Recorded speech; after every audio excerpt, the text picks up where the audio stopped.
gulong kung sakali masiraan naman siya.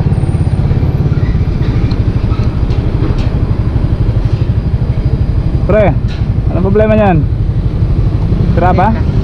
Hinihintay lang po. Ha? Hinihintay ka lang? Ako, siraan ka eh. Kulit ang bike mo ah. Tanggal lang nga eh. Tanggal na? Ano ba yan? Tanggal kasi yun, iwan dun, may apple lang. Ano ba yan, shock? Ah, Shock ba yan?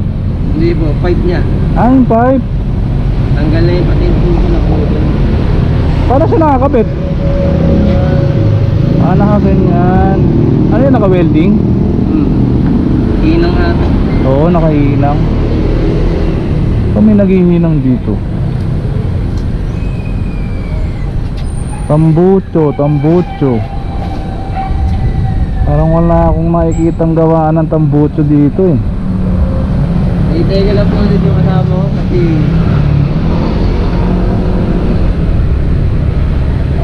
Pero yun talaga problema ng motor mo. wala na pong problem. Say tayo dyan. Okay lang po siya eh, kaso lang medyo maingay. Oo nga, maingay yan. Hindi ko po katulad doon pagka nakalagay yun, medyo tahimik. Oo. Saka saan ka ba? Nakakalo pa ako tayuman. Ayuman ka pa. Paano ka napunta rito? Di ba may pupuntahan po ako dyan na ayusan? Ah, okay. Eh nagre-repair din po sa yung Anong ganito? Ayos. Tapos ikaw ang nasiraan, no? pag sa iba nagagawa, pagka sarili lang yun. Oo, oh, medyo mahirap eh. Kulit eh, no? Tingnan ako ng motor mo, ha? Sige po. Yung palengke po ba dito malapit? Palengke. Anong palengke ba? Kaya, malay palengke dyan. Meron na po. Oo.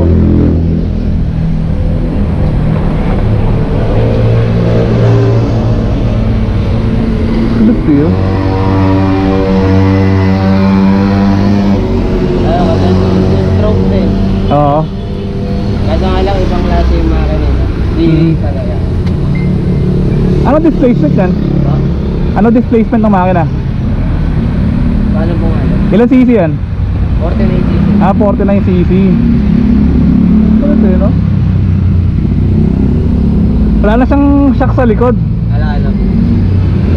Parang maliit lang. Hindi, wala na rin po siyang shock. Kumbaga parang suporta niya lang po. Ah, okay. Pero Oh. meron na po ganito, yung mga katulad ng enduro type. Saka, ano po ba yun? Yung motard.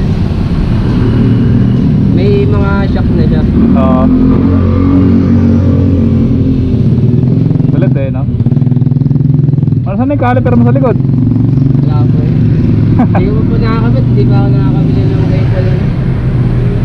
Brake cable. So, ano preno niya? Sa harap lang? Okay.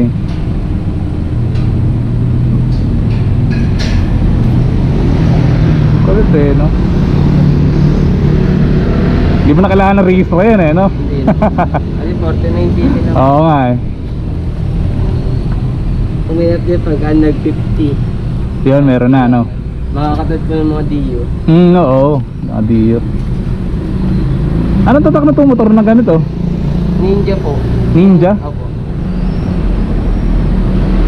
Yung manufacturer niya, Ninja. Ha? Yung gumawa niya, Ninja, ang ano, pangalan? Wala po kasi galing lang din po kasi yung mga China ito eh. Wala po siyang pong pangalan na ano. Pero ang tawag sa kanya sa gantong motor, Ninja. Ah, okay.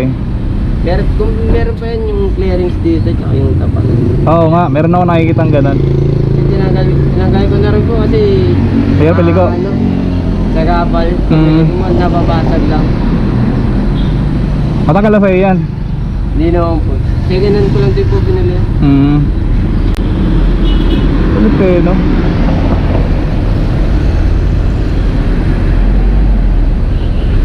Di ba masakit sa likod dyan pagka nagdadrive? Pagkatagal-tagal. Pero sana yan na lang yun. Oo.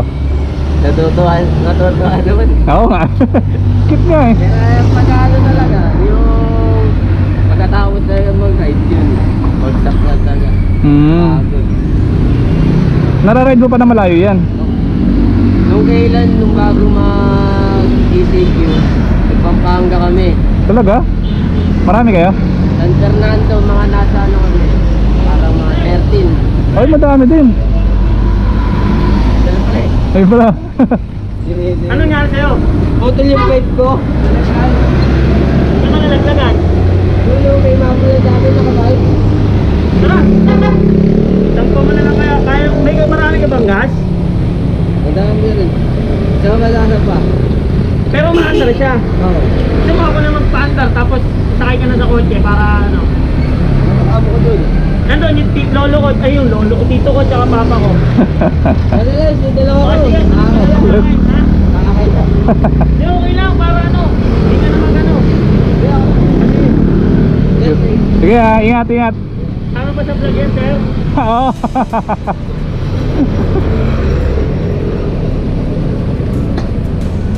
Tuti yun. Diretso lang naman yan eh. Saglit lang yan.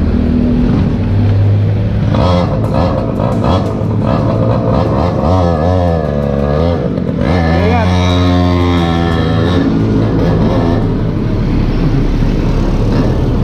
Ano ang Andre ang kulit ng motor niya? Tagal lang ako nakakita ng ganun. Pero ngayon lang ako nagkaroon ng pagkakataon na maka face to face siya. Yung pala mahal nun Ninja. Sign na bike siya. Hindi natin kayang gawin yung canister eh ng tambucho. Hihinangan kasi yun eh.